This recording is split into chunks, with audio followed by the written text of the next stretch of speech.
مرګرو تاسو ډیر خوش قسمت او د الله د دې نعمت او زما قدر وکړئ. زه دا نه وایم چې په بل ځای کې به د قرآن عظیم درس نه کیږي، دا هم نه وایم چې بل ځای به د قرآن خدمت نه کیږي او په ښه شان به قرآن نه ویلي کیږي. خدا خامخا وایم چې ژوندی قرآن په دارالقرآن کې ملاویږي. دا جدا خبره ده.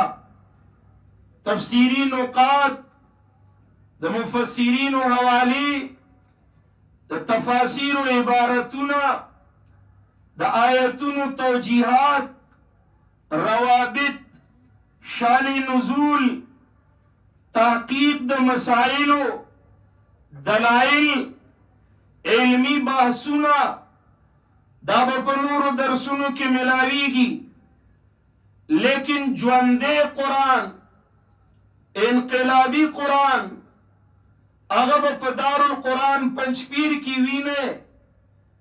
بل ځای به انشاءالله العزیز داسې درس قرآن نه سره زما منګم درس کوو. زما دا رفقا علما زمانه ښه درس کوي، لوی لوی علما په ښه شان د قرآن درس کوي. خدا حقیقت دی اور د دې حقیقت نه چې شمپوشي ځان له دوکه ورکول دي. د دارالقرآن پنجپیر د درس خصوصیت دا دی چې دا په درس کې انقلاب قرآنی د برپا کولو محنت کیږي. دا څه علم نه دی او څه کار نه دی چې آسانه خبره ګرانه شي. علم خدا دی چې ګرانه خبره آسانه شي. دا خو څه کار نه دی چې یو آسانه مسله یو آسان ټکی ته په ګرانه طریقه خلکو ته ووایې اور د دې خلکو په ذهنونو په دې دل او دماغ د خپل علم د روب د راوستو کوشش وکړي. دا زما برادر عزیز مولانا عتیق الله صاحب بار بار دا ویم، ربانی صاحب هم وی چې دلته قرآن داسې بیانیږي چې امیانم ازده کی او امیان پې پوهیږي.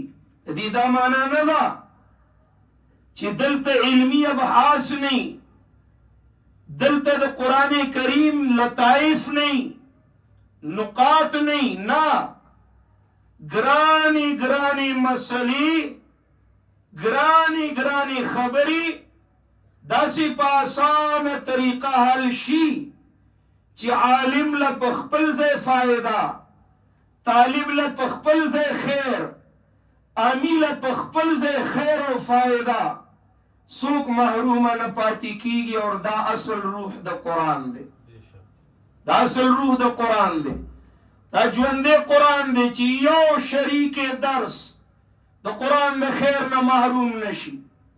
داسې نه ده چې آیت میں یہ آیا اور روایت میں وہ آیا تو روایت کو چھوڑ دو آیت کو لے لو. راسخون فی العلم، علم کی رسوخ لرون کی د سورہ آل عمران په تفسیر کې علماء فرمائی دا هغه خلق دي چې بین النصوص تعارض دی ته ختم شي. دا آیت د آیت سره نه ټکراوي، روایت د آیت سره په مقابله کې نه ودرئ، روایت د روایت خلاف نه ودرئ. دا رسوخ دی، دا پختگی د علم دا چې تعارض بین النصوص ختم شي، موافقت راشي، آیت و روایت کې موافقت راشي، په آیاتو کې ربط پیدا شي اور موافقت ښکاره شي په روایاتو کې، ثابت روایات.